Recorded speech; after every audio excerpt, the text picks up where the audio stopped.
ಭಗವದ್ಗೀತಾ ಕಾವ್ಯರೂಪ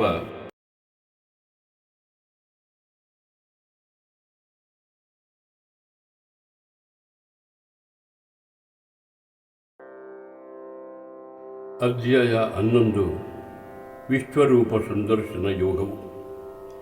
ನನ್ನ ಮೇಲೆ ನೀನು ಅನುಗ್ರಹಿಸಿ ರಹಸ್ಯವಾಗಿ ಯಾವ ಅಧ್ಯಾತ್ಮ ಜ್ಞಾನವ ನೀನು ಬೋಧಿಸಿದೆಯೋ ಅದರಿಂದ ನನ್ನ ಮೋಹವು ನಾಶವಾಯಿತು ಕೃಷ್ಣ, ಕೇಳೆಂದ ಭಕ್ತನು ವಿನಯದಿಂದ.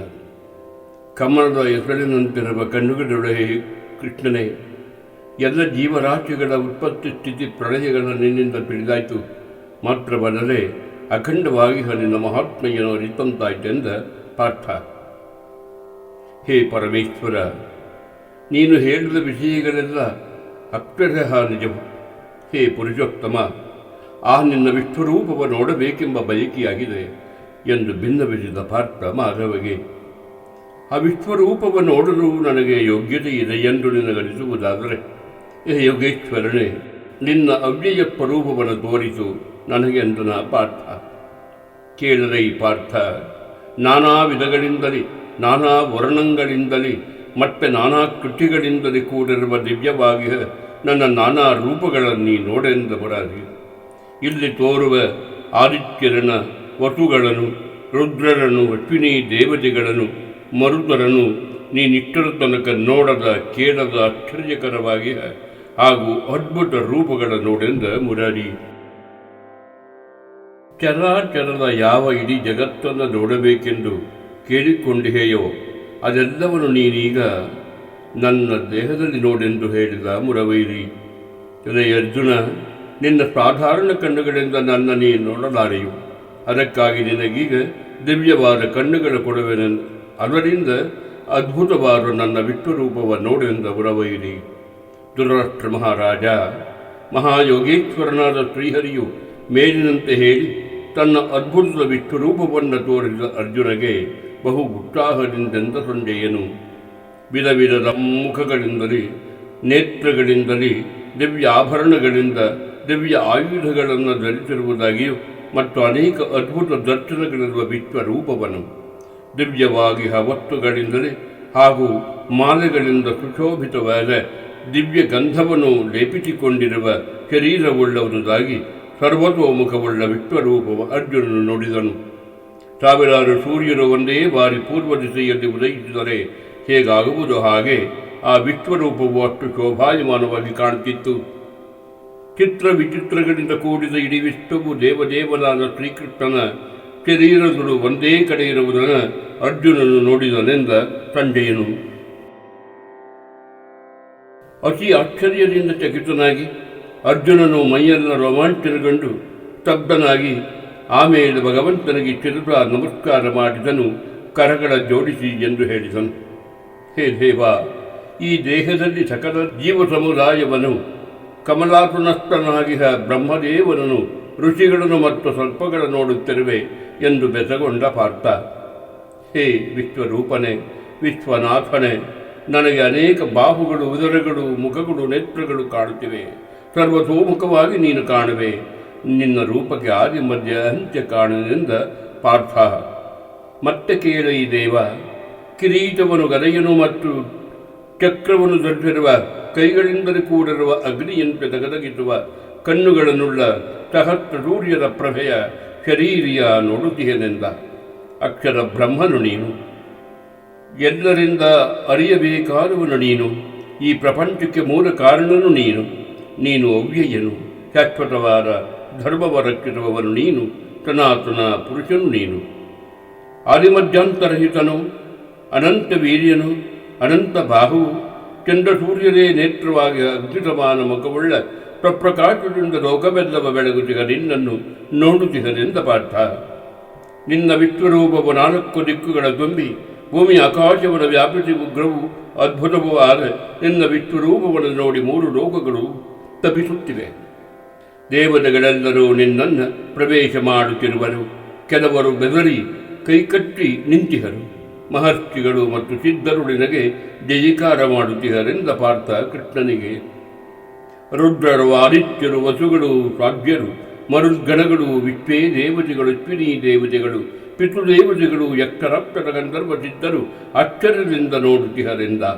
ಏ ಮಹಾಬಾಹು, ಅಸಂಖ್ಯಾತ ಮುಖಗಳು, ನೇತ್ರಗಳು, ಎಲೆಗಳು, ಪಾದಗಳು, ಉದರಗಳು, ಕೋರೆಹಲ್ಲುಗಳಿರುವ ನಿನ್ನ ಕರಾಳ ರೂಪವ ನೋಡಿ ಲೋಕವು ಭಯಗ್ರಸ್ತವಾಗಿದೆ. ನಾನು ಎದುರಿಗೆನೆಂದ ಪಾರ್ಥ. ವಿಶಾಲವಾದ ಕಣ್ಣುಗಳಿಂದ ತೆರೆದ ಬಾಯಿಂದ ಕೂಡಿದ ಗಗನಕ್ಕೆ ಮುಟ್ಟುವಂತೆ ಬೆಳೆದ ನಿನ್ನ ಈ ವಿಶ್ವರೂಪವ ನೋಡಿ ನನ್ನ ಹೃದಯವು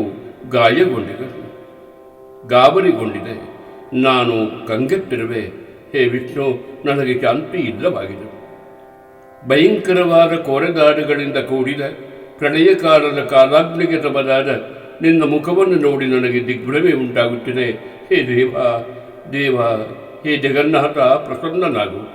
ಹೇ ಮಾಧವ, ಭೀಷ್ಮ, ದ್ರೋಣ, ಕರ್ಣ, ದುರ್ಯೋಧನಾದಿ ಕೌರವರು, ಇನ್ನೂ ಅನೇಕ ರಾಜರುಗಳು ಮಾತ್ರವಲ್ಲದೆ ನಮ್ಮ ಸೈನ್ಯದಲ್ಲಿರುವ ಅನೇಕ ಸೈನಿಕರು ನನಗೆ ನಿನ್ನ ಶರೀರದಲ್ಲಿ ಕಾಣುತ್ತಾ ಇದ್ದಾರೆ. ಕೋರೆ ಹಲ್ಲುಗಳಲ್ಲಿರುವ ನಿನ್ನ ಈ ಭಯಾನಕ ಮುಖದ ಒಳಗೆ ಎಲ್ಲರೂ ಅತಿ ರಭಸದಿಂದಲೇ ಪ್ರವೇಶಿಸಿದರು. ಹಲ್ಲುಗಳ ಸಂಧೆಯಲ್ಲಿ ಸದೆಗಳು ಡಿಕ್ಕಿ ನುಕ್ಕು ನೂರಾಗಿ ಹೋಗುತ್ತಿವೆ. ನದಿಗಳು ತ್ವರೆಯಾಗಿ ಬಹಳಷ್ಟು ನೀರನ್ನು ಹೇಗೆ ಹಾರಿಸಿಕೊಂಡು ಸಮುದ್ರವ ಸೇರುತ್ತದೋ ಹಾಗೆ ಅಲ್ಲಿ ನೆರೆದಿರುವ ವೀರರೆಲ್ಲ ಅತಿ ವೇಗವಾಗಿ ವಿಶ್ವರೂಪದ ಬಾಯನ್ನು ಪ್ರವೇಶಿಸುತ್ತಿದ್ದರಿಂದ ಪಾರ್ಥ. ಪತಂಗಗಳು ಹೇಗೆ ತಮ್ಮ ನಾಟಕ್ಕಾಗಿ ಉರಿಯುತ್ತಿರುವ ದೀಪದ ಜ್ವಾಲೆಯನ್ನು ಅತಿ ವೇಗದಲ್ಲಿ ಪ್ರವೇಶಿಸುವ ತೆರದಲ್ಲಿ ಜನರು ಬಹುವೇಗದಲ್ಲಿ ತಮ್ಮ ನಾಟಕ್ಕೆ ನಿನ್ನ ಮುಖವನ್ನು ಪ್ರವೇಶಿಸಿದರೆಂದ ಪಾರ್ಥ. ಜ್ವಾಲೆಗಳನ್ನು ಉಳುವೆ ನಿನ್ನ ಬಾಯಿಗಳಿಂದ ಅವರನ್ನೆಲ್ಲ ನುಂಗುತ್ತ ನಾಲಿಗೆ ಚಪ್ಪರಿಸುತ್ತಿರುವ ಹೇ ವಿಷ್ಣು, ಅಪೂರ್ವವಾಗಿ ನಿನ್ನ ತೇಜಸ್ಸಿನಿಂದಲಿಡಿ ಬ್ರಹ್ಮಾಂಡವೇ ತಪಿಸುತ್ತಿಹುದೆಂದನ ಪಾರ್ಥ. ಹೇ ದೇವ, ನಿನಗೆ ನಮೋ ನಮಃ. ಏನಿದು ನಿನ್ನ ಲೀಲೆ?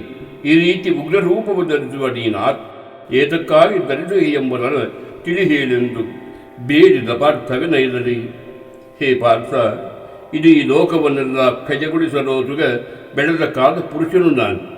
ಎಲ್ಲವರು ನುಂಗಲು ಸಿದ್ಧನಿರುವನು. ಈಗ ನೀನು ಯುದ್ಧ ಮಾಡದೆ ಹೋದರೂ ಎದುರಿರುವ ಯಾರೂ ಉಳಿಯಲಾರರು ಎಂದ ಮುರಾರಿ. ಆದುದರಿಂದ ನೀ ಹೇಳು, ಕೀರ್ತಿಯನ್ನು ಸಂಪಾದಿಸು, ಶತ್ರುಗಳ ನಾಶವ ಮಾಡಿ ಸಮೃದ್ಧ ರಾಜ್ಯವನ್ನು ಸ್ವೇಚ್ಛೆಯಿಂದಲೇ ಅನುಭವಿಸು. ಮೊದಲೇ ಹತರಾಗಿರುವ ಕೌರವರನ್ನೆಲ್ಲ ನಿಮಿತ್ತ ಮಾತ್ರದಲ್ಲಿ ನೀನಿಲ್ಲೆಂದ ಮುರಾರಿ. ನನ್ನಿಂದ ಹತರಾಗಿರುವ ಭೀಷ್ಮ, ದ್ರೋಣ, ಕರ್ಣರ, ಜಯದ್ಭೃತ ಮೊದಲಾದ ಶತ್ರುವೀರರ ಕೊಂದು ಯುದ್ಧದಲ್ಲಿ ಖಂಡಿತಲಿ ಜಯವು ಗಳಿಸುವೆ. ಚಿಂತೆಯೇ ಸದಿರೆಂದು ಹೇಳಿದ ಮುರವೈದಿ ಪಾರ್ಥನಿಗೆ ಬಗೆಯಿಂದ. ಶ್ರೀಕೃಷ್ಣ ಪರಮಾತ್ಮನಾಡುವ ಈ ಮಾತುಗಳ ಕೇಳಿ ಭೀತಿಯಿಂದಲೇ ಅರ್ಜುನನು ಗಡಗಡ ನಡುಗುತ್ತಲೇ ಕರಗಡ ಜೋಡಿಸಿ ಬಗ್ಗಿ ಗದ್ಗದ ಸ್ವರದಲ್ಲಿ ಈ ರೀತಿ ಹೇಳಿದ ಪಾರ್ಥ. ಕೇಳದೆ ಮಹಾರಾಜ ಎಂದ ಸಂಜಯನು. ಹೇ ಹೃಷಿಕೇಶ, ನಿನ್ನ ಕೀರ್ತಿಯಿಂದ ಇಡೀ ಜಗತ್ತು ಹರ್ಷಪಡುತ್ತಿದೆ. ಮತ್ತೆ ನಿನ್ನಲ್ಲಿ ಹೆಚ್ಚಿನ ಭಕ್ತಿಯನ್ನು ತೋರುತ್ತಿದೆ. ರಾಕ್ಷಸರೆಲ್ಲ ಭಯಭೀತರಾಗಿ ದಿಕ್ಕುಗಳಿಗೆ ಓಡುವರು. ಮತ್ತೆ ಸಮಸ್ತ ಸಿದ್ಧರು ನಮಸ್ಕರಿಸುವುದು ಯೋಗ್ಯವಾಗಿರುವುದೆಂದ ಪಾರ್ಥ. ಹೇ ಮಹಾತ್ಮ, ಬ್ರಹ್ಮನಿಗೂ ಆದಿಪುರುಷನಾದ ನಿನಗೆ ಅವರು ನಮಸ್ಕರಿಸುವುದು ವಿಹಿತವಾಗಿರುವುದು. ಅನಂತ ದೇವದೇವ, ಜಗನ್ನಿವಾಸನಃ ನೀನು ಅಕ್ಷರ ಬ್ರಹ್ಮನಲ್ಲವೇ? ಪ್ರದಸಿದ್ದಿಷ್ಟು ದಕ್ಷಿಣದಲ್ಲವೇ?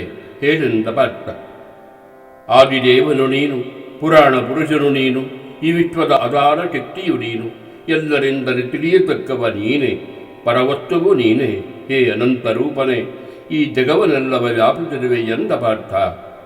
ನೀನೇ ವಾಯುವು, ಯಮನು, ಅಗ್ನಿಯು, ವರುಣನು, ನೀನು ಚಂದ್ರನು, ಬ್ರಹ್ಮದೇವನು, ಬ್ರಹ್ಮನಿಗೂ ತಂದೆಯು ನೀನು ಅನಂತ.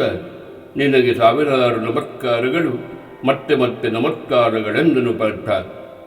ಹೇ ವಿಶ್ವರೂಪನೇ, ನಿನಗೆ ಮುಂದಿನಿಂದಲೇ ನಮಿಸುವೆ, ಹಿಂದಿನಿಂದಲೇ ನಮಿಸುವೆ, ಎಲ್ಲ ಕಡೆಗಳಿಂದಲೇ ನಮಿಸುವೆ. ನೀನು ಅಪರಿಮಿತ ಶಕ್ತಿ ಸಾಮರ್ಥ್ಯವುಳ್ಳವನು, ಎಲ್ಲವನು ವ್ಯಾಪಿಸಿರುವೆ ಎಂದ ಪಾರ್ಥ ವಿನಯದಲ್ಲಿ. ಈ ನಿನ್ನ ಹಿರಿಮೆಯನ್ನು ತಿಳಿಯದೆಯೇ ಸ್ನೇಹದಿಂದಲೇ ಆಗಲಿ ಬಾಯಿ ತಪ್ಪಿಯೋ ಏ ಕೃಷ್ಣ, ಏ ಯಾದವ, ಏ ಗೆಳೆಯನೇ ಎಂದೆಲ್ಲ ನಿನ್ನನ್ನು ಯಾಳಿಸಿ ಕರೆದುದಕ್ಕೆ ಕ್ಷಮೆಯ ಯಾಚಿಸುತ್ತೇನೆಂದ ಪಾರ್ಥ. ಹೀಗೆ ಆಹಾರ ವಿಹಾರಗಳಲ್ಲಿ, ಆಸನ ಶಯನಗಳಲ್ಲಿ ನಿನ್ನನ್ನು ಅಪಹಾಸ್ಯ ಮಾಡುವಂತೆ ಮಾತನಾಡಿದುದಕ್ಕಾಗಿ ಇದೀಗ ಕ್ಷಮೆಯ ಬೇಡಿಕೊಳ್ಳುವೆನೆಂದು ಹೇಳಿದ ಮುರವೈರಿಗೆ ವಿನಯದಲ್ಲಿ ಪಾರ್ಥ. ಅಪ್ರಜಮ ಮಹಾಮಾಚಾರಿಯಾಗಿರುವ ಈ ಚರಾಚರ ಜಗತ್ತಿಗೆ ತಂದೆಯಾಗಿಯೇ ಪೂಜ್ಯನೂ ನೀನು, ಮಹಾಗುರುವು ನೀನು, ಮೂರು ಲೋಕಗಳಲ್ಲಿ ನಮಗೆ ಸಮನಾದವರು ಬೇರಿಲ್ಲೆಂದ ಪಾರ್ಥ. ಹೇ ಪ್ರಭುವೇ, ಪೂಜ್ಯನಾದ ನನಗೆ ದೀರ್ಘದಂಡ ನಮಸ್ಕಾರ ಮಾಡಿ ಬೇಡಿಕೊಳ್ಳುತ್ತಿರುವೆ. ತಂದೆ ಮಗನನ್ನ, ಮಿತ್ರನನ್ನ, ಪ್ರಿಯನನ್ನ ಮನ್ನಿಸುವಂತೆ ನನ್ನನ್ನು ಮನ್ನಿಸೆಂದ ಪಾರ್ಥ. ಅದೃಷ್ಟಪೂರ್ವವಾದ ಈ ವಿಶ್ವರೂಪವ ನೋಡಿ ನನಗೆ ಬಹಳ ಆನಂದವಾಗಿಹುದು, ಜೊತೆಗೆ ಮನಸ್ಸು ಭಯಗ್ರಸ್ತವಾಗಿಹುದು. ಜಗನ್ನಿವಾಸ, ದಯಮಾಡಿ ಮೊದಲಿನ ಮೂಲ ರೂಪವ ತೋರೆಂದ ಪಾರ್ಥ. ಹೇ ವಿಶ್ವರೂಪ, ಹೇ ಸಹಸ್ರಬಾಹು, ನಿನ್ನನ್ನು ಹಿಂದಿನಂತೆ ನೋಡಲು ಬಯಸುವೆ. ಅದರಿಂದ ಕಿರೀಟಧಾರಿಯಾದ ಚಕ್ರಹಸ್ತದಿಂದ ಕೂಡಿದ ನಿನ್ನ ಚತುರ್ಭುಜ ರೂಪದಿಂದ ಮೈದೂರೆಂದು ಪ್ರಾರ್ಥಿಸಿದ ಪಾರ್ಥ. ಕೇಳು ನೀನಲೆ ಪಾರ್ಥ, ವೇದಾಧ್ಯಯನದಿಂದಲೇ ಯಜ್ಞಯಾಗಗಳಿಂದ ಉಗ್ರ ತಪಸ್ಸಿನಿಂದಲೇ ನನ್ನ ಈ ವಿಶ್ವರೂಪವ ನೋಡಲಾಗದು. ಕೇಳು ನೀನೆಂದು ತಿಳಿ ಹೇಳಿದ ಮಧುಸೂದನ. ಈ ನನ್ನ ವಿಶ್ವರೂಪವ ನೋಡಿ ಹೆದರುವ ಪ್ರಮೇಯವಿಲ್ಲವು ಪಾರ್ಥ.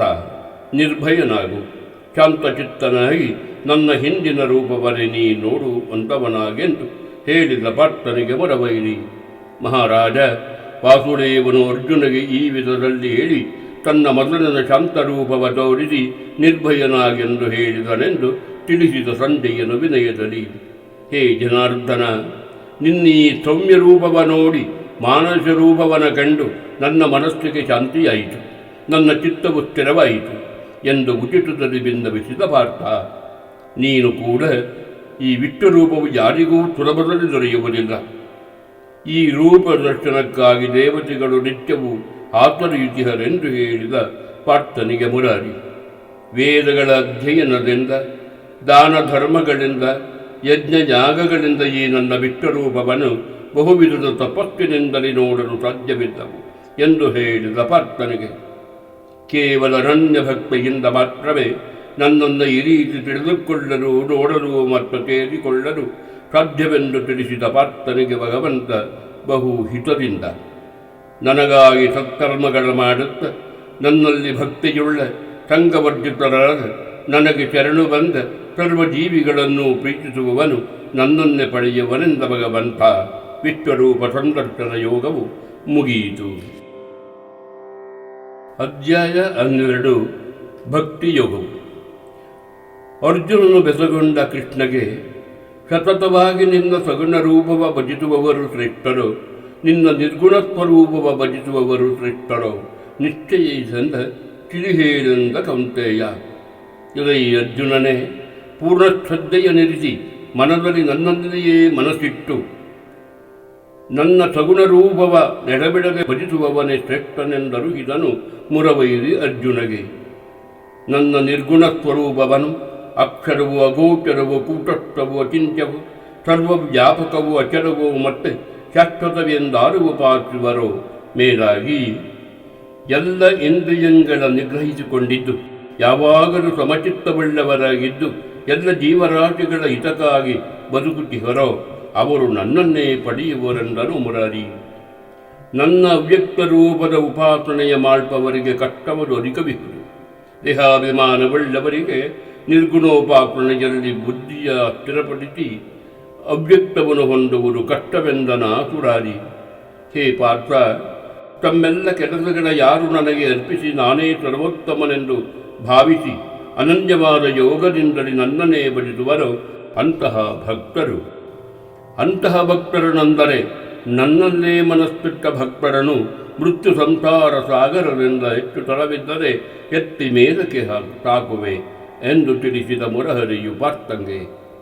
ಮನಸ್ಸನ್ನು ನನ್ನಲ್ಲಿಯೇ ಇರಿಸಿ ಬುದ್ಧಿಯನ್ನು ನನ್ನಲ್ಲಿಯೇ ಸ್ಥಿರವಾಗಿಟ್ಟು ಈ ರೀತಿ ಮಾಡುವುದಾದರೆ ನಿನಗೆ ಶ್ರೇಯಸ್ಸಾಗುವುದರಿಂದ ನೀನು ನನ್ನಲ್ಲಿಯೇ ನಿವಾಸ ಮಾಡುವೆ ಎಂದು ತಿಳಿಸಿದ ಕೃಷ್ಣ ಅರ್ಜುನಗೆ.